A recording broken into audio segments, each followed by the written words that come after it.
चलिए स्टार्ट करते हैं। JIGL का अपना टॉपिक चल रहा था लास्ट, और हमने बात की थी regarding primary rules of interpretation. तो इसमें 5 रूल्स के ऊपर बात की। सबसे पहला रूल था रूल ऑफ लिटरल कंस्ट्रक्शन या गोल्डन रूल।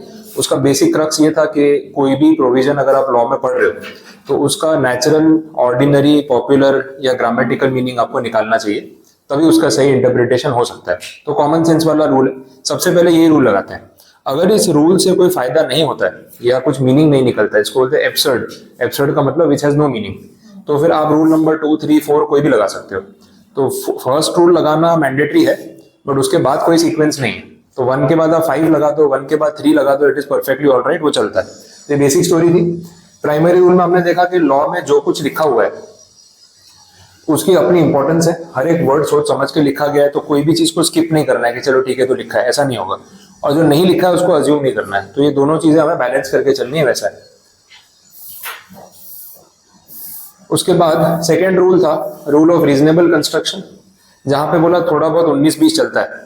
आप है ना एकदम वर्ड टू वर्ड मत जाओ, क्योंकि वर्ड टू वर्ड जाने से काम नहीं हो रहा, वो तो करके देख लिया। तो इंटेंशंस पे जाओ कि क्या सोच के लिखा होगा, किस कंटेक्स्ट में लिखा होगा, क्या रेफरेंस देके लिखा होगा। इंटेंशन पे जाओ तो उससे भी क्लैरिटी आ जाती है, वैसा है। और कोर्ट बहुत बार इंटरप्रिटेशन करते टाइम इंटेंशंस पे जाता ही है। एकदम वो बोलते हैं ना, वो हिंदी एक का इंग्लिश में कन्वर्ट करना, इंग्लिश का गुजराती में कन्वर्ट करना, वैसे वर्ड टू वर्ड नहीं होता है। ऑब्वियसली आपको उसका इंटेंशन समझ के कन्वर्जन करना पड़ता है, ये बात है। अपने गुजरात बोर्ड में होता है, आप लोग गुजरात बोर्ड से पढ़े होगे तो आइडिया होगा। जो अपना कंप्यूटर के और ये सब पेपर होते हैं ना, सब्जेक्ट्स होते हैं, जो क्वेश्चन पेपर होता है वो ट्रांसलेट करते हैं। मतलब गुजराती का पेपर इंग्लिश में ट्रांसलेट होता है, इंग्लिश का गुजराती में। मेरे बोर्ड एग्जाम में 10th स्टैंडर्ड में ऐसा हुआ था। तो मेरा 10th स्टैंडर्ड का कंप्यूटर का जो पेपर था वो MCQ वाला पेपर आता है। तो गुजराती में पहले पेपर बनता है और उसको इंग्लिश में ट्रांसलेट कर देते हैं। तो ट्रांसलेशन करते हो तो आपको पढ़ना भी तो पड़ेगा ना कि ट्रांसलेट करने के बाद सही मीनिंग निकल रहा है कि नहीं। उन लोगों ने क्या किया ना, वो गूगल ट्रांसलेट नहीं होता, डायरेक्ट गुजराती का इंग्लिश सीधा ऐसा किया, कॉपी पेस्ट पेपर बना दिया। उसके बाद प्रूफ रीडिंग किया ही नहीं कि आप जब गुजराती को इंग्लिश में कन्वर्ट कर रहे हो तो वर्ड टू वर्ड ट्रांसलेशन करने जाओगे तो ग्रामर तो चेंज होने ही वाला है। तो आपको बाद में इंग्लिश वाला सेंटेंस पढ़ना तो पड़ेगा ना कि जो गुजराती में मीनिंग था इंग्लिश में मीनिंग निकल रहा है कि नहीं। हमारे में उन्होंने वो किया ही नहीं, और ये रियल में हुआ था। तो हम लोगों ने एग्जाम देने गए, अब पेपर दे रहे हैं 50 मार्क्स का MCQ पेपर। तो बहुत सारे क्वेश्चन समझ ही नहीं आ रहे, टूटे फूटे जा रहे हैं, क्योंकि वर्ड्स पूरे वर्ड टू वर्ड कन्वर्जन हुआ तो ग्रामर तो खत्म हो गई। अब पढ़ रहे हैं, बोले यार ये हमको पता है MCQ तो रटे हुए होते हैं। गुजरात बोर्ड में दर्पण करके एक MCQ की बुक आती थी, वो रट लो तो उसमें आपका पूरा आ जाएगा, 50 में से 50 आ जाएंगे। 2-3 हजार MCQ होते हैं। जितने ज्यादा MCQ आपको याद है उतने आपके मार्क्स बनेंगे। तो दिमाग तो लगाना नहीं है, मेमोरी पावर ही यूज करना है। तो सब लोग रट्टा मार के आते थे कि भाई पूरे MCQ अपने तो रटे हुए हैं। अब हमें पता है कि क्वेश्चन ये होना चाहिए और है कुछ और। अब आंसर किस बेस पे टिक करे वो समझ नहीं आ रहा। तो सब बच्चों में केओस मच गया वहां पे कि यार ये तो पेपर ही समझ में नहीं आ रहा, ऐसा है वैसा है। फिर उन्होंने लिटरली वो लोग आए और बोला कि कुछ MCQ तब सॉर्ट करके आए कि कौन कौन से में प्रॉब्लम है। तो बोला ये सारे MCQs में ट्रांसलेशन का प्रॉब्लम है, तो आप लोग इनको छोड़ दो, बाकी के सॉल्व करो और फिर हम मार्क्स को एवरेज कर लेंगे।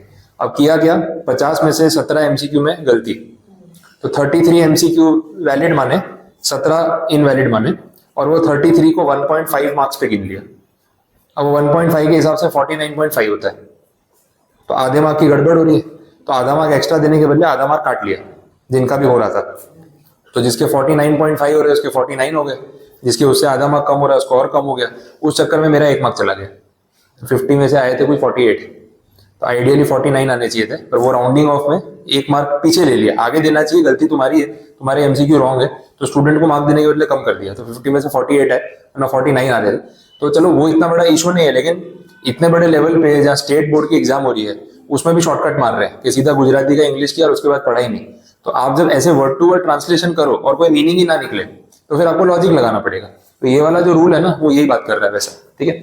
चलो देखते हैं। हम भी वही करते थे, पूरी दर्पण बैठ के रट्टा मारते थे आराम से, सुबह शाम तक लेके बैठे, कंप्यूटर की पूरी टेक्स्ट बुक पढ़ ली, दर्पण के सारे MCQ पढ़ लिए, हर हफ्ते टेस्ट देते थे, सारे MCQ याद हो गए थे। तो जो एग्जाम में जो क्वेश्चन में मिस्टेक थी ना, उसका सही ग्रामर मुझे याद था कि इसमें ये नहीं, ये MCQ आता है। मतलब तुम लोगों को क्वेश्चन नहीं पता होगा ना तो टूटा फूटा पढ़ के भी सही आंसर तो दे दूंगा। अब सोचो, ये खुश होने वाली बात है कि टेंशन वाली बात है कि बच्चा इतना रट्टा मार के बैठा है कि उसको क्वेश्चन की भी जरूरत नहीं, वो आंसर दे देगा। ये प्रॉब्लम है अपने बोर्ड में, बड़ा खराब सिस्टम है। वो प्रॉब्लम यहाँ रियलाइज होती है जब यहाँ दिमाग चला के लिखना पड़ता है ना, तो सब टेंशन में, बोले अब कैसे करें, क्योंकि आदत ही नहीं ना, 12 साल अपने दिमाग नहीं चलाया, सिर्फ लर्निंग किया है। अब अचानक बोलते दिमाग लगे। बीकॉम में भी ऐसे ही है, हाँ बस वो रट्टा मार मार के लिखो। तो वो प्रॉब्लम यहाँ पे मुझे भारी पड़ता है, फिर आपकी वो आदत ठीक करना। 12 साल की आदत है, कैसे ठीक करे 6 महीने में, टेंशन हो जाती है। चलो देखें आगे। नेक्स्ट है रूल ऑफ हार्मोनियस कंस्ट्रक्शन। यहाँ हमने देखा कि जब कंडीशंस में एंड होता है तो आपको सारी कंडीशंस को रिस्पेक्ट करना है, किसी एक को फॉलो किया किसी को नहीं किया वो नहीं चलेगा। मिस्चिफ रूल था, लैंग्वेज में मिस्चिफ है और इंग्लिश लैंग्वेज में बहुत मिस्चिफ है। स्पेलिंग्स की गड़बड़ है, ग्रामर पता नहीं कहाँ जाता है, कभी कुछ लिखते हैं कभी कुछ, एक वर्ड का 50 मतलब निकल सकते हैं। हाँ, तो प्रोनाउंसिएशन तो पूरा अलग ही है। एक्चुअली इंग्लिश लैंग्वेज का फाउंडेशन ही नहीं है, मतलब वो बिल्डिंग है लेकिन पिलर बराबर नहीं बने हुए, टूटी फूटी है, कभी भी गिर सकती है वैसी है, और पूरी दुनिया उसके पीछे भाग रही है। अपनी इंडियन लैंग्वेजेस जितनी भी होंगी रीजनल, सबकी देखना वो मात्राएं ग्रामर प्रॉपर है। अब जहाँ बड़ी ई की मात्रा लगती है ना, वह हर बार बड़ी ई की ही लगेगी, एक्सेप्शन नहीं है कि यहाँ छोटी लगा देना, ऐसा नहीं है। पर इंग्लिश में अलग ही चलता है, यहाँ पे ये प्रोनाउंस नहीं करना है, वहाँ पे वो अल्फाबेट नहीं लिखना है। अब वो उनको मैं बिजनेस कम्युनिकेशन पढ़ा रहा था डबलईटी में, तो योर्स ट्रूली योर सिंसियरली, अब ट्रूली में बोले ई नहीं लिखना है लास्ट में, ट्रू की स्पेलिंग में तो ई आता है, तो ट्रूली बोले TRULY, बट सिंसियरली में ई आएगा। तो एक चीज रखो ना, या तो फिर LY लगा रहे हो पीछे तो सब में ई हटा दो या सब में रहने दो। अब ऐसा क्यों है उसका लॉजिक नहीं है, but you have to remember कि ट्रूली में ई नहीं आता है, सिंसियरली में आता है।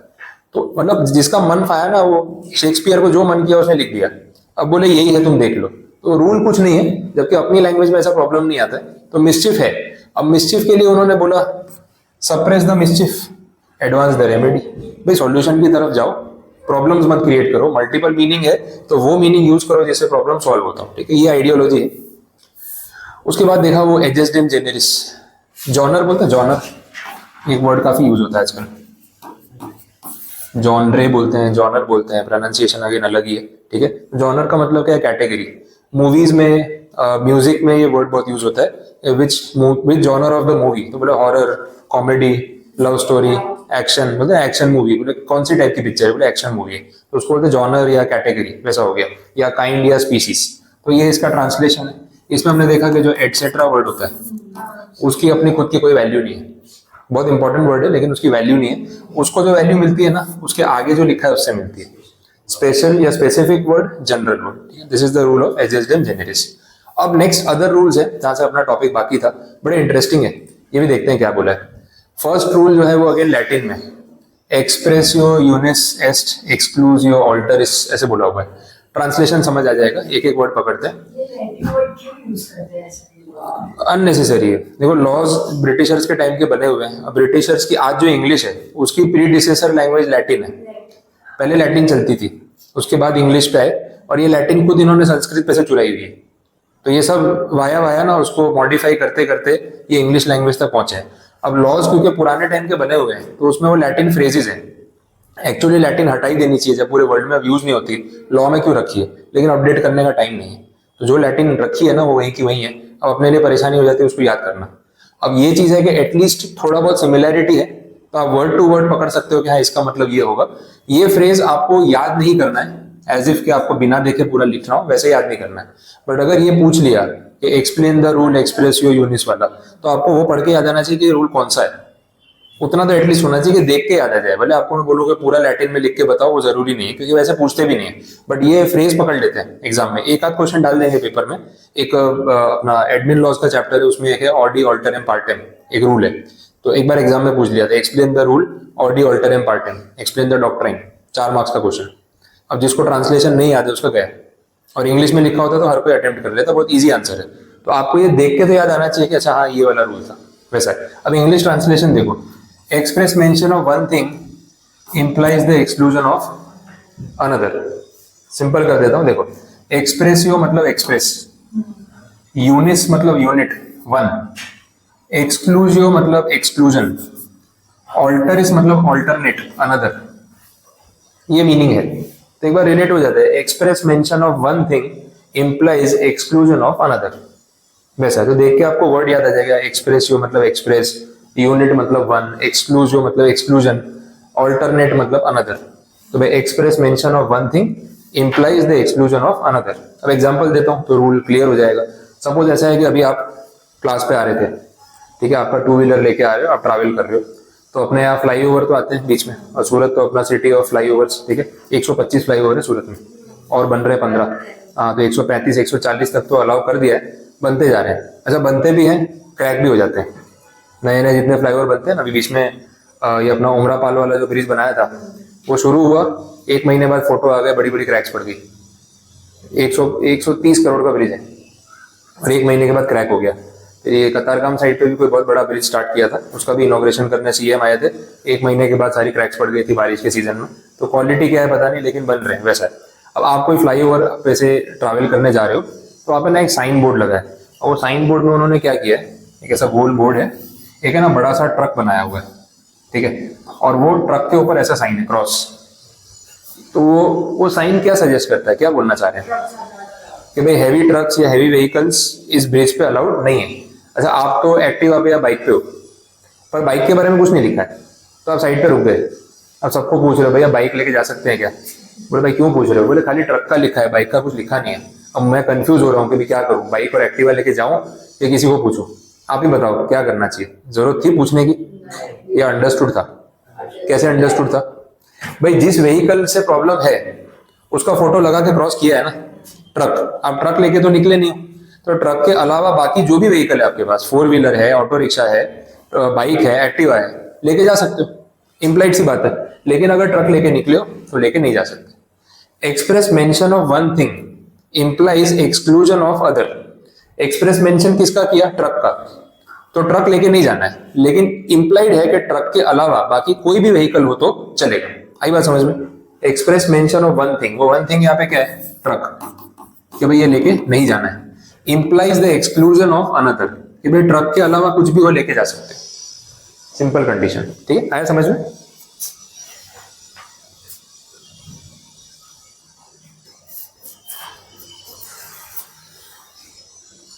बोलो, अब कोई कंफ्यूजन?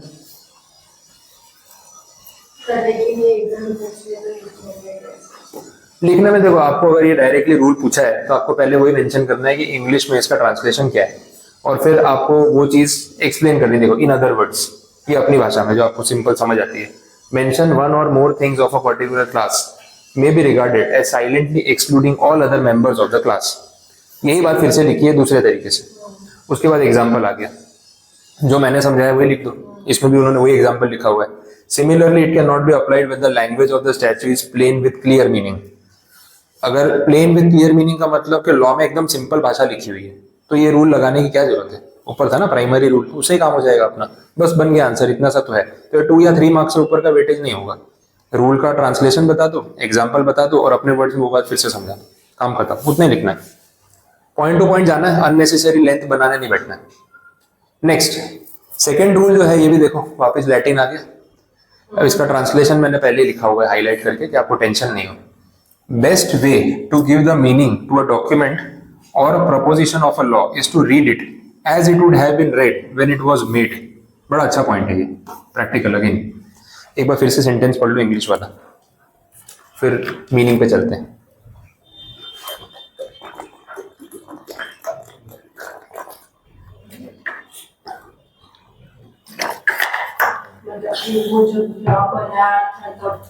तब कैसे लिखा गया था? तो उस तरीके से करना चाहिए काम। अब देखो, थोड़ा इसको और मैं ऐड कर देता हूँ क्या बोलना चाह रहे हैं।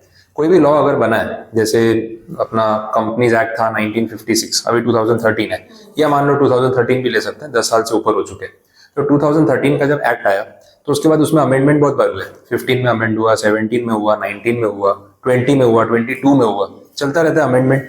अब इतने बार अमेंडमेंट हो चुके छोटे छोटे कुछ सेक्शंस में, एक पॉइंट पे जाके कभी इंटरप्रिटेशन में कंफ्यूजन हो जाता है कि आफ्टर अमेंडमेंट अब जो दिख रहा है उसका सही मतलब क्या है। तो इसमें इन्होंने ये बोला कि देखो, कभी भी अगर आप मल्टीपल मॉडिफिकेशंस के बाद एक पॉइंट पे आ जाओ जहां आपको कंफ्यूजन हो रहा है, तो एक बार के लिए आप ओरिजिनल एक्ट जब बना था फर्स्ट टाइम, उसमें वो सेक्शन कैसे लिखा था वो जाके पढ़ सकते हो for comparison purpose. Originally section number 25 है सपोज, तो सेक्शन 25 2013 के एक्ट में कौन सी लैंग्वेज में क्या लिखा हुआ था वो पढ़ लो, और आज आफ्टर मॉडिफिकेशन सेक्शन 25 कैसा दिख रहा है वो पढ़ लो। तो आपको एटलीस्ट ये क्लैरिटी आ जाएगी कि ये सेक्शन क्या सोच के बनाया गया था 2013 में। तो सोच तो वही रहनी चाहिए, बात समझ आ रही? तो ओरिजिनल डॉक्यूमेंट जो होगा उसको हम कभी भी यूज कर सकते हैं इन फ्यूचर, अगर आफ्टर अमेंडमेंट्स कोई कंफ्यूजन हमारे माइंड में हो रहा है। क्योंकि मॉडिफाई करते करते ना चीजें कितनी बार ऑफ ट्रैक हो जाती है, तो वो ऑफ ट्रैक वाली चीज का सही डायरेक्शन ढूंढने के लिए ओरिजिनल डॉक्यूमेंट बेस्ट रहेगा। वैसा है, ये बात कॉन्स्टिट्यूशन पे भी अप्लाई हो सकती है। कॉन्स्टिट्यूशन 100 बार से ऊपर अमेंड हो चुका है। तो ओरिजिनली आम्बेडकर ने जब कॉन्स्टिट्यूशन बनाया था तो उन्होंने क्या सोच के वो आर्टिकल रखा था, वहीं से अगर हम शुरू करें तो सही इंटेंशन तक आज पहुंच सकते हैं। That is again one of the examples. अब ये सेंटेंस फिर से पढ़ोगे तो आपको बात समझ आ जाएगी। अब इसका एक्सप्लेनेशन ये रहा, ये भी साथ में पढ़ लो, अभी रीड कर लो।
बोलो, क्लियर हुआ? कोई लैंग्वेज में कुछ डाउट? इन सिंपल वर्ड्स जो होता है ना, ये अपनी भाषा होती है, जो अपने को सिंपल वर्ड्स में समझ आती है। ये थोड़ा सा टेक्निकल हो गया, फिर उसको और इजी किया, फिर और इजी किया। तो इसलिए आपके लिए ऑप्शंस रखेंगे, कोई एक पैराग्राफ तो अच्छे से समझ में आ ही जाए। ये इसके भी नीचे, हाँ ये वाला। But if the statue appears to be capable of only interpretation, the fact that a wrong meaning had been attached to it for many years will be immaterial and the correct meaning will be given by the court except when। हाँ बहुत अच्छा point है, टिक करके रखना है इसको। Case बन सकता है इसके ऊपर, केस लॉ बनते हैं ना जो, उसमें ये स्टोरी यूज हो सकती है। मैं वो बताता हूँ क्या हो रहा है, मस्त पॉइंट है। इसमें ऐसा बोला है कि कोई भी स्टैच्यू या कोई भी लॉ जिसको इंटरप्रेट किया जा रहा है, देखो इंटरप्रिटेशन में भी मिस्टेक्स होती है क्योंकि ह्यूमन एरर है। आप कोई चीज बहुत साल से पढ़ रहे हो, देख रहे हो, और आपको उसका मतलब ही नहीं पता था कि ये ऐसा होता है, और आप उसको गलत तरीके से यूज किए जा रहे थे। फिर आपको समझ आया, बोले ऐसे नहीं होता, ऐसे होता है। बोले यार इतने साल से पता ही नहीं था।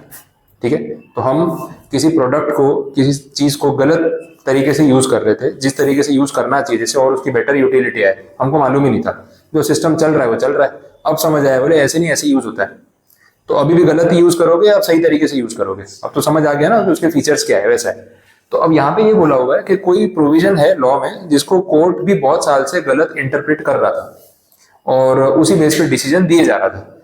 अब किसी को समझ नहीं आई, जब जज मिस्टेक कर रहे थे तो आम आदमी को तो क्या ही समझ आएगी। तो किसी ने ऑब्जेक्ट भी नहीं किया कि इसका इंटरप्रिटेशन ऐसा नहीं होना चाहिए। अब सोचो, वो to be hang till death, तो उसके पहले किसी को फांसी हुई होगी उसी लॉ के बेसिस पे।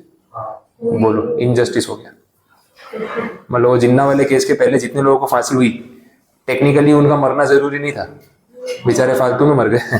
समझ आ रहा है कितना बड़ा लॉस हो गया। तो किसी ने इंटरप्रिटेशन तो किया ही नहीं, सबने बोला 302 में फांसी हो गई, 302 में फांसी हो गई। अब ये तो आरटीआई फाइल करके पूछना पड़ेगा कि जिन्ना वाले केस के पहले इंडिया में कितने लोगों को 302 में फांसी हुई थी। उन बेचारों को जिनको फांसी हुई, टेक्निकली तो उनका मरना जरूरी नहीं था। तो बोलते ना, मिस इंटरप्रिटेशन में मर गए। बात तो वही है, मिस इंटरप्रिटेशन में मर गए। अब जिन्ना जैसा कोई पहले आगे होता जिसने सही इंटरप्रिटेशन किया होता तो बेचारों की जान नहीं जाती ना, लेकिन जो होना था वो हो गया। अब जब समझ आ गई कि टू बी हैंग्ड और इसने ऑब्जेक्ट कर दिया, तो देखो वो फांसी फिर नहीं हुई। उसके बाद अमेंडमेंट हुआ, फिर फांसी हुई कि अब लिखा है टिल डेथ, तो भाई अब कोई लूप होल नहीं है। लेकिन लूप होल का जिसको बात समझ आ गई उसने तो क्लियर किया ना कि भाई एज अ जज you are interpreting in a wrong way. Mohammad Ali Jinnah as a lawyer, उन्होंने जज को बताया कि तुम गलत इंटरप्रिटेशन कर रहे हो, जो लिखा है उसका मतलब ये होता ही नहीं। Now this is a human error. तो ये बात यहाँ पे उन्होंने बोली कि अगर कोई लॉ या प्रोविजन जिसका गलत इंटरप्रिटेशन बरसों से होता आ रहा है, आज किसी को स्ट्राइक हो गया, एकदम से दिमाग में चमका के यार ये ऐसे थोड़ी होता है, उसने ऑब्जेक्ट किया, कोर्ट में बहस हुई और जजेस ने एक्सेप्ट किया कि भाई इंटरप्रिटेशन इतने साल से गलत होता जा रहा है, तो अब तो इसको ठीक करना चाहिए ना। तो अब आगे से क्या होगा, सही इंटरप्रिटेशन होगा। अब पॉइंट ये है कि जो अब तक इंटरप्रिटेशन हो गए, जो गलत इंटरप्रिटेशन हुए और जिसके बेसिस पे डिसीजंस दे दिए, उनका क्या करें।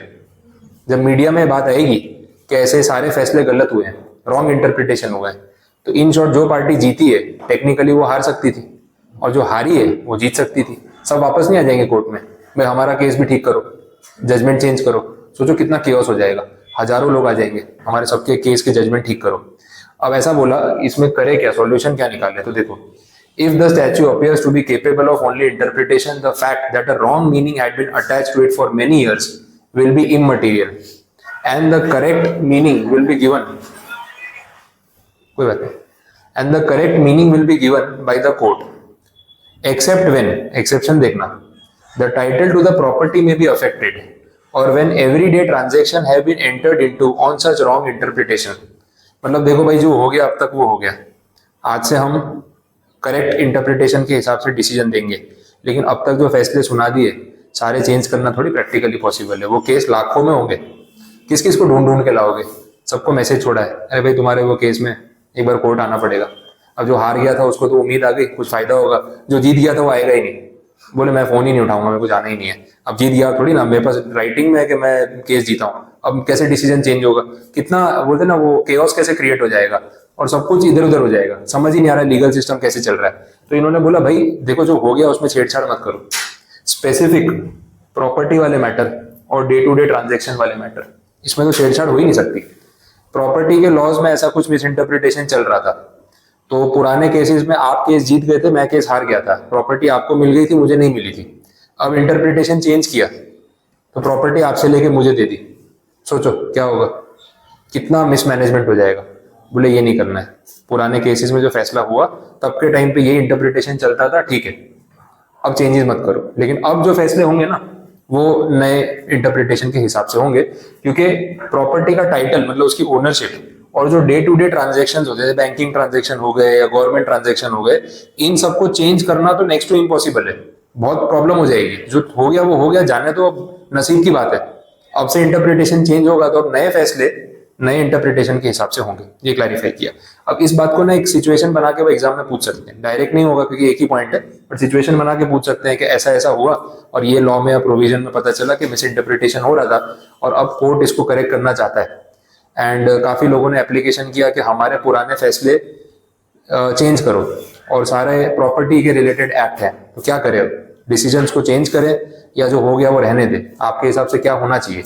अब ये चीज अगर पूछी है तो इतना आंसर तो चलेगा नहीं, तो आपको पहले क्या करना पड़ेगा, ये पूरा समझाना पड़ेगा। एक्चुअली पूछना यही चाह रहे हैं वो, प्रोविजंस में यही लिखना है, कंक्लूजन में आपको ये लिखना है, एंडिंग इससे करना है, लेकिन ऊपर का पॉइंट तो लिखना पड़ेगा। तो 4 मार्क्स जस्टिफाई कैसे करोगे? तो ये रूल पूछने का तरीका इनडायरेक्टली पूछेंगे, पर आपको टॉपिक समझ आ जाए, अच्छा ये रूल पूछा है तो रूल तो पूरा समझाना ही समझाना है, तो वैसे आंसर बनेगा। तो इंट्रोडक्शन में आप दोगे कि भाई अदर रूल्स ऑफ इंटरप्रिटेशन होते हैं, प्राइमरी रूल्स होते हैं, वो इंट्रोडक्शन दे दो एक पॉइंट का। मेन प्रोविजंस में आप ये पूरी बात समझा दो, ये पॉइंट भी मेन प्रोविजन में समझाओ, और लास्ट में कंक्लूड कर दो फैक्ट्स लिखने के बाद कि भाई इसके हिसाब से फाइनली जजमेंट क्या होना चाहिए और हमें क्या करना चाहिए। तो कल जो मैंने आपको टेस्ट के लिए बोला, इंट्रोडक्शन, फिर प्रोविजंस, फिर जो क्वेश्चन में लिखे हैं वो फैक्ट्स कॉपी पेस्ट करने हैं, और लास्ट में आपका कंक्लूजन के होना क्या चाहिए। तो ऐसे 4 पार्ट्स में आप केसेस को डिवाइड कर सकते हो। चलेगा, लॉजिकल एग्जांपल है, तो आपको अगर एग्जाम में आपको भी कोई एग्जांपल रिलेट हो जाए, लगे कि ये तो एग्जांपल इसमें एकदम फिट बैठता है, लिख सकते हो। मैं तो बहुत लिखता हूँ एग्जांपल, मेरे को अगर समझ में आ रहा है कि इसमें ये सिचुएशन है, अब मैं पढ़ाता भी हूँ तो एग्जांपल दिमाग में आ भी जाते हैं, तो मैं तो एग्जाम में मेरे लिख के आता हूँ तो सारे एग्जांपल ही लिख के आता हूँ। क्योंकि आप जब थियरी बुक की एक्सप्लेन करके अपना एग्जांपल देते हो ना, चेकर को ये क्लियर हो जाता है कि इसको टॉपिक समझ आ गया है और सही एग्जांपल है, मतलब सही समझ आया, मार्क्स अच्छे से मिल जाते हैं, प्रॉब्लम नहीं आती। और ये एग्जाम्स आपको लिखने अपने वर्ड्स में, तो आप एक्सप्लेन करो ना, कोई रिस्ट्रिक्शन थोड़ी ना है। स्कूल वाला प्रॉब्लम नहीं है कि पॉइंट नंबर 6 को अगर पहले लिख दिया और 5 वाले को बाद में लिख दिया तो मार्क्स कट जाएंगे, वो प्रॉब्लम नहीं है, वो तो बेवकूफी है। खाली प्रोसीजर वाले आंसर ऐसे होते हैं जहां पे आप सीक्वेंस नहीं चेंज कर सकते।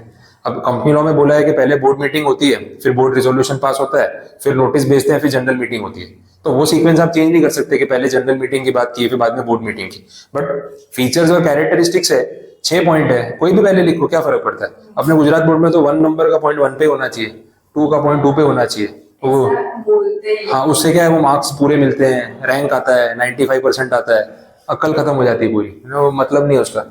मैं तो कभी फॉलो कर ही नहीं पाया, पॉसिबल ही नहीं है। चलो देखें नेक्स्ट, थर्ड पॉइंट है, ये भी Latin, known by it's associate. वो वर्ड मैच कर लो, देखो थोड़ा थोड़ा मैच होगा।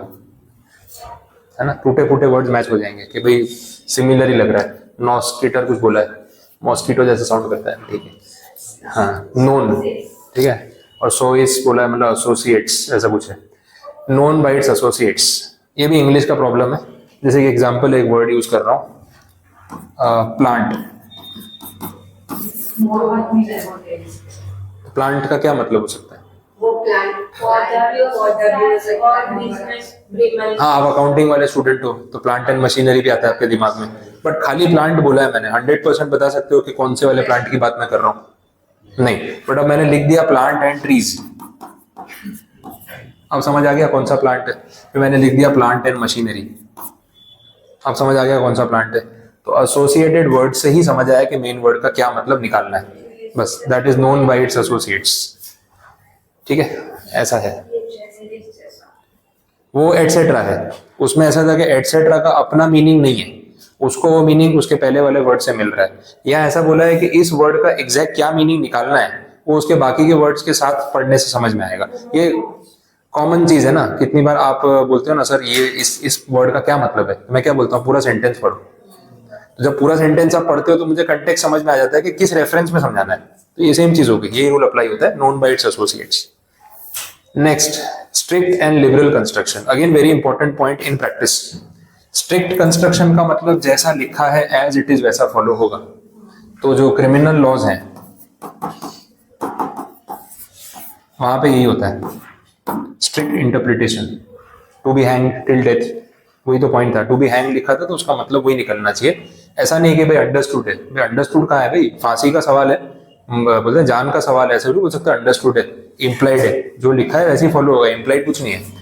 लिबरल कंस्ट्रक्शन का मतलब है थोड़ा 19-20 चलेगा यार, समझो, अभी कोई इतनी बड़ी बात नहीं है। तो वो सिविल वाले मैटर में चलता है जहाँ छोटी मोटी फाइन पेनल्टी देनी होती है, या छोटे मोटे मैटर में चलता है। अभी मैं मेरा ही केस बता रहा हूँ, कितनी बार ऐसा हो भी जाता है ना, छोटे मोटे केस में क्या होता है आपकी गलती नहीं हो, स्टिल यू हैव टू पे, ऐसा भी होता है। मैं एक बार ना राजस्थान गया था, उदयपुर गया था, तो बाई कार गया था, हम लोग वहां से वापस आ रहे थे शाम के टाइम, तो वाया अहमदाबाद सिटी होते होते आ रहे थे। कोई फ्रेंड था वहां पे, उसको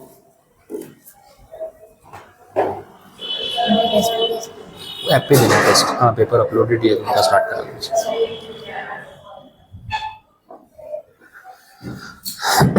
हाँ, तो मैं वहां से वाया अहमदाबाद आ रहा था, तो वो अपना रिवर फ्रंट वाला रोड था। अब मैं तो अहमदाबाद के रोड्स पता नहीं, अपने तो गूगल मैप फॉलो कर रहे थे। तो रिवर फ्रंट से ऊपर चढ़ना था सिटी की साइड, तो एक ऐसा टर्न था, स्लोप था। अब अंधेरे में वहां लगा था कि दिस इज वन वे। वो पेड़ के पीछे बोर्ड लगा है, अंधेरे में लाइट नहीं दिख नहीं रहा, अपने तो मैप देख देख के जा रहा है, मैप में वो रास्ता दिखा रहा है, तो मैंने वो स्लोप चढ़ा दिया। अच्छा, और भी लोग जा रहे थे, 2 व्हीलर वाले, 4 व्हीलर वाले, ऐसा नहीं कि अकेला जा रहा था, मुझे लगा नॉर्मल रोड है। अब ऊपर पुलिस खड़ी है बहुत सारी, तो स्लोप चढ़ते ही गाड़ी रोक ली। अच्छा, गुजरात मतलब GJ5, तो पता चल गया अहमदाबाद की गाड़ी नहीं है, तो रोक ली, बाकी सब चले गए। तो फिर मैंने देखा गाड़ी मैप चालू है, पुलिस ने भी देखा, तो बोले आप वन वे में आ गए हो। मैंने बोला मैं यहाँ का हूँ नहीं, मुझे रोड्स पता नहीं, देख लो गूगल मैप दिखा रहा था, अभी भी दिखा रहा है कि यहाँ से सामने क्रॉसिंग है। तो मैं मैप फॉलो करते करते आ गया, मेरा इंटेंशन नहीं था कि मैं कोई रूल ब्रेक करूँ। आप बोलो तो मैं वापस चला जाता हूँ, घूम के चला जाऊंगा, कोई ऐसा इशू नहीं है। अब बोले नहीं, चालान कटेगा। मैं बोला आप भी देख रहे हो मेरी मिस्टेक नहीं। बोले मैं देखा आपका मैप चालू है, मैं वही तो बोल रहा हूँ, मैप देख के आ रहा हूँ, मैं पर्पसफुली वन वे में नहीं घुसा हूँ, बाकी व्हीकल भी जा रहे हैं, बाजू में से और भी जा रहे हैं, बोले देखो सब भी जा रहे हैं, उनको नहीं पकड़ रहे हो, मेरे को रोक रहे हो। अब तब क्या है ना, 2021-22 का मैटर है, तो तब ना वो चल रहा था, लोग है ना पुलिस के वीडियो बना लेते थे, पैसे चालान के बदले बोले कैश दे दो जाओ, तो चालान के पैसे इलीगली वो लोग ब्राइब ले लेते थे, लोग वीडियो बना के ऑडियो बना के वायरल कर रहे थे, बड़ा इंस्टा फेसबुक पे चल रहा था। तो पुलिस वाले भी डरे हुए थे कि अगर ब्राइब लेने गए और इसने वीडियो बना लिया तो पंगा हो जाएगा। और सीनियर पुलिस थी, लेडीज पुलिस भी थी, जेंट्स पुलिस भी, सब खड़े हुए थे वहां पे। तो मैंने उनको बोला देखो है तो अनइंटेंशनल, कोई क्राइम नहीं है, आप बोलो तो मैं वापस चला जाता हूँ। तो बोले नहीं, चालान कटेगा। मैं बोला चालान काटने वाली बात होनी, बोला 1000 रुपये का चालान कटेगा। मैं बोला 1000 रुपये छोड़ो, चालान वालान क्या है, आपका जो चाय नाश्ता है वो कर लो, मैं जाता हूँ। तो अपना ऑफर तो करेंगे ना, सीधी बात है, 1000 रुपये क्यों खर्चा करेंगे। तो अब वो डरे हुए हैं, बोले नहीं कहीं रिकॉर्डिंग चालू होगा कुछ होगा। तो उन्होंने बोला नहीं नहीं चालान तो कटेगा। अब मैं कुछ बोलूँ उतने में तो रसीद बना दी 1000 रुपये की। अब उस दिन मेरा बर्थडे था, मैंने बोला मैडम बर्थडे क्या कर रहे हो, बर्थडे के दिन चालान काट रहे हो, मूड मत खराब करो। तो बोले नहीं नहीं बर्थडे तो क्या हो गया। मैं सच में ड्राइविंग लाइसेंस दिखा रहा हूँ, देखो सच में बर्थडे है, मैं झूठ नहीं बोल रहा हूँ, डेट मैच कर लो, आज बर्थडे। तो भी मानी नहीं, वो 1000 रुपये का चालान बना दिया। तो बोले कोई बात नहीं। बोला भाई आप केक वेक खा लो, ये कोई तरीका थोड़ी हुआ चालान काटने का। तो बोले नहीं आप 1000 रुपये भर दो, हम केक खा लेंगे। वो मस्ती भी कर रही है, चालान भी बना रही है। अब इंटेंशन नहीं था मेरा कोई रूल ब्रेक करने का, ना ही मैं ऐसा कुछ कर रहा था, बट अब इतने के लिए क्या हो, पर 1000 रुपए में कौन सी कोई आपको जेल होगी। तो इंटेंशन ना भी हो, मिस्टेक ना भी हो, तो भी क्या होता है भाई ठीक है पे करो और जाओ। अब कितनी बहस कर लेंगे उसके साथ, ये वैसी बात होगी। तो बहुत सारे सिविल लॉज में और छोटे मोटे पेटी फाइन्स जो बोलते हैं ना, छोटा मोटा फाइन लगता है, उसमें लिबरल कंस्ट्रक्शन होता है कि लॉ में जो लिखा है उसमें अगर थोड़ा 19-20 इंटरप्रिटेशन की और आपकी कुछ गलती आ भी गई जो आपने नहीं की होगी इंटेंशनली, तो भी ठीक है यार फाइन पे करो और जाओ, ये वैसी बात है। तो वहां वर्ड टू वर्ड बहुत नहीं जाते, क्या हुआ है उस बेसिस पे ओवरऑल करके खत्म कर देते हैं। और स्ट्रिक्ट इंटरप्रिटेशन में तो आपने वो देख ही लिया, एकदम स्पेसिफिक। ठीक है, तो ये हो गए सारे आपके other rules of interpretation complete.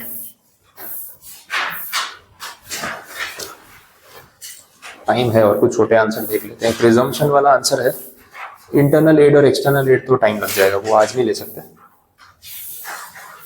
और क्या टॉपिक्स है, ये टॉपिक देख लो, इंपॉर्टेंट टर्म्स। बीच के टॉपिक क्या टाइम कंज्यूमिंग है, पूरा लेक्चर एक साथ लेना है, तो अभी स्टार्ट करूंगा तो फिर आधा अधूरा मजा नहीं आएगा, उसमें थोड़ा प्रैक्टिकली आपको एक्ट भी दिखाना है मुझे, इसीलिए ये जो टॉपिक है इसमें बोला important terms, notwithstanding, without prejudice, subject to, ये सब चीजें बोली है। अब ये एग्जैक्टली क्या है? नॉट विथ स्टैंडिंग टर्म तो आपको लॉ में बहुत बार मिलेगा, मैं खुद ही इतनी बार पढ़ाऊंगा ना कि आपको याद ही हो जाएगा। ऐसा लिखा जाता है स्टार्टिंग में, not with standing anything contained in any other provision of this act और एनी अदर लॉ, ऐसा करके सेक्शन के स्टार्टिंग में लिखा होता है। नॉट विथ स्टैंडिंग वर्ड जो है वो ये प्रिस्क्राइब करता है कि मैं किसी की सुनूंगा नहीं।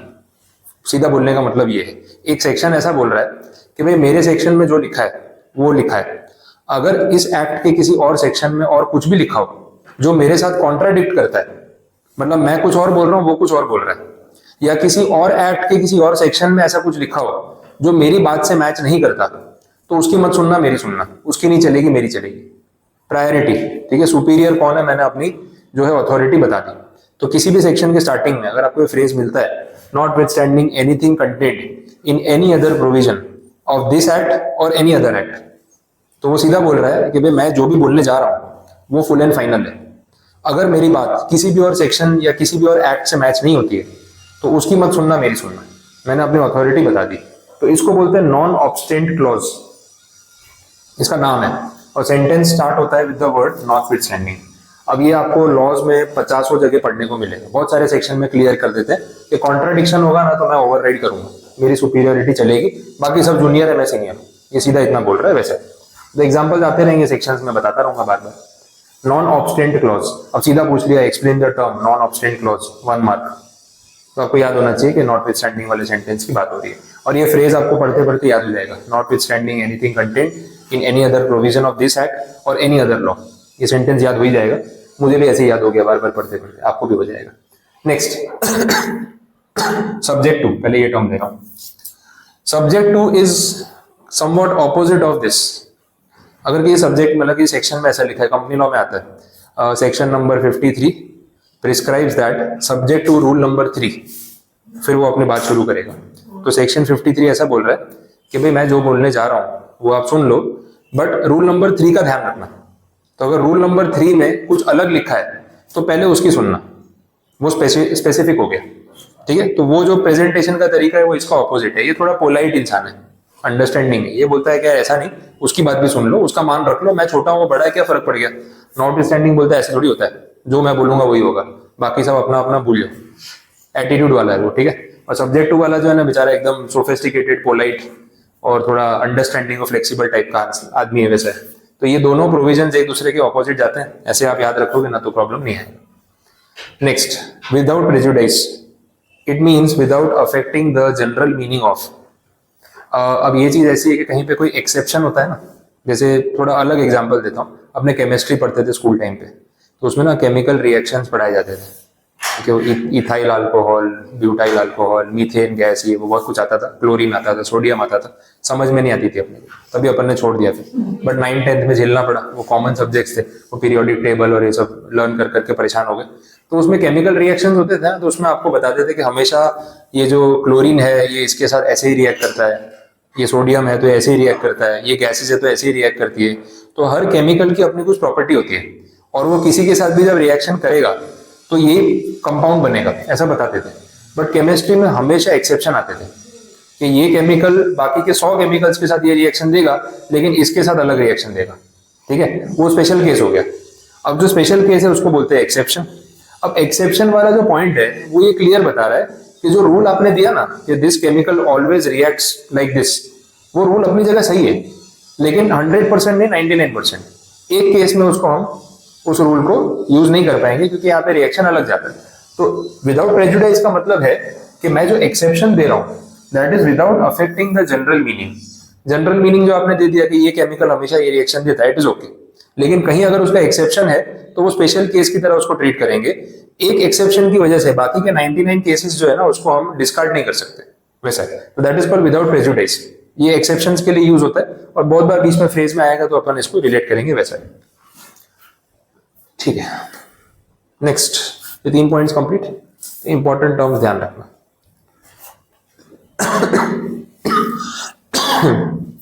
ऐसे और कोई छोटे पॉइंट्स हो तो देख लेता हूं, बड़ा कोई रूल अभी स्टार्ट नहीं करना है। ये देख लो, ये रूल आपका हो चुका है, कैसस ओमिसस। ये भी लैटिन है। कैसस मतलब केस बोल सकते हो, ओमिसस मतलब ओमिट, ठीक है, वैसी बात हो रही है। डिक्शनरी में इसको कैसे समझाया देखो, it is a situation omitted from or not provided for by the statute. मतलब कानून में इस सिचुएशन के बारे में कुछ लिखा ही नहीं, क्या करे। ऐसा कोई मैटर कोर्ट में आ जाए तो कोर्ट को क्या करना चाहिए, कुछ ध्यान में आ रहा है? वो याद है, जज made law, non statutory law, वही पॉइंट है। तो लॉ में अगर कोई चीज स्किप हो गई है, नहीं लिखी है, और वो सिचुएशन कोर्ट में आ जाए तो कोर्ट क्या करेगा? तो डेफिनेटली उनको कुछ डिसीजन तो देना ही पड़ेगा, और वो डिसीजन अपने हिसाब से बोलते हैं ना, अपना बेस्ट जजमेंट दे सकते हैं। तो उस चीज को यहाँ पे बोला गया कि भाई फिर बाद में या तो कॉमन लॉ से रेगुलेट कर लो जो पब्लिक कानून बनाती है, या जज कोई कानून बना दे जिसको फिर हम आगे एज ए डिसीजन यूज कर सकते हैं। यही पॉइंट है। देखो बेसिक रूल्स पढ़ लो, ये भी आपने पढ़ा हुआ है। Every word in a statute to be given meaning, अभी बात हुई थी। The court can not read anything into a statute or rewrite a provision which is unambiguous. Ambiguous का मतलब होता है अनसर्टन, अनएम्बिग्यूअस का मतलब होता है सर्टन, फिक्स्ड, जो क्लियर है। तो बोला है court can not read anything into a statute or rewrite which is अनएम्बिग्यूअस। मतलब जहां कोई कंफ्यूजन है ही नहीं वहां कोर्ट थोड़ी अपनी चला सकता है। कोर्ट के पास बैकअप पावर है कि एम्बिग्यूटी हो, कंफ्यूजन हो या ओमिशन हो तो कोर्ट अपना रूल चला सकता है। लेकिन जब क्लियर है, अनएम्बिग्यूअस है, तो कोर्ट कैसे रीराइट कर सकता है? लिखे हुए कानून को थोड़ी कोर्ट बदल सकता है। तो वो चीज अपन ने देखी थी, वही बात यहाँ पे भी हो रही है। फिर नेक्स्ट पॉइंट भी रिपीट है, देखो मैंने मेन चीजें हाईलाइट की है। Nothing is to be added or taken out from a statute. ना अपने मन से कुछ जोड़ना है, मिर्च मसाला लगा के बातें करते हैं अपन, किसी ने कुछ बताया अपन आगे बता रहे हैं, चेंज हो जाता है, वो यहाँ पे नहीं होना चाहिए वैसा। और जो है उसको डिलीट नहीं करना है। When the language is clear and unambiguous, plain and simple, तो जैसी है उसको वैसे ही रीड करो, चेंजेस करने की जरूरत नहीं है। फिर जज के पास लिमिटेड पावर्स होते हैं, वो बात हमने की। जज तभी अपना कानून चला सकते हैं जब एक्ट में कुछ ना लिखा हो, अदरवाइज तो उनको वही करना पड़ेगा जो लिखा है वैसा। तो कैसस ओमिसस एक छोटी शॉर्ट नोट बन सकती है, आराम से ये रूल पूछेंगे ना 3 मार्क्स का आंसर 4 मार्क्स पे बना देते हैं कितनी बार। आपको लगेगा इतने लिमिटेड पॉइंट्स हैं, आपका प्रॉब्लम थोड़ी है, जितना पूछा है लिख दो पूरा, 4 मार्क्स आपके ऐसा। तो ये 4 मार्क्स तक भी जा सकता है, फिर एग्जाम में पूछते भी है। और लैटिन टर्म है ना, 1-2 क्वेश्चन एग्जाम में रहते हैं ऐसे। डेफिनेशन क्लॉज अभी जाने देते हैं, बेयर एक्ट भी जाने देते हैं, छोटे छोटे पॉइंट्स हैं और नॉलेज के लिए है वैसा है। ये बड़ा इंटरेस्टिंग है। यूज ऑफ मे और शल, एंड और हो जाएगा, टिक कर लो। मैंने बता दिया ऑलरेडी, अपन ने रूल में डिस्कस कर लिया ना, हार्मोनियस कंस्ट्रक्शन वाले में ये हो चुका है, टिक कर लो। जितना रिपीट है उतना तो आप पढ़ ही सकते हो, वर्ड टू वर्ड जाने की नीड नहीं है। एग्जाम्पल भी है, वो भी मिल जाएगा। प्रोविजो वाला तो बाकी है, ये भी आप पढ़ सकते हो, बात हो चुकी है। जनरल प्रोविजन और स्पेशल प्रोविजन। अब जैसे LIC कंपनी है, LIC कंपनी का अपना स्पेशल एक्ट है पार्लियामेंट का। अब LIC एक्ट और कंपनीज एक्ट में कुछ कॉन्ट्राडिक्शन हो तो LIC कौन सा एक्ट पहले फॉलो करे? LIC का खुद का एक्ट, स्पेशल प्रोविजन। उसके लिए कंपनीज एक्ट जनरल प्रोविजन है। बस ये वही चीज होगी। तो ये आंसर भी आपका कवर हो जाएगा, कहीं ना कहीं अपन ने बात कर ली है इस पर।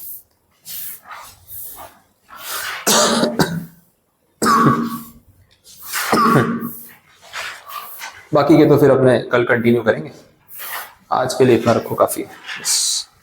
और लगेंगे मेरे हिसाब से 2 दिन तक लग सकते हैं इस चैप्टर में, बट कोई जल्दी नहीं है, अच्छे से पढ़ेंगे ये चैप्टर ऐसा है कि इसमें पेजेस की एवरेज कम आती है as compare to other topics.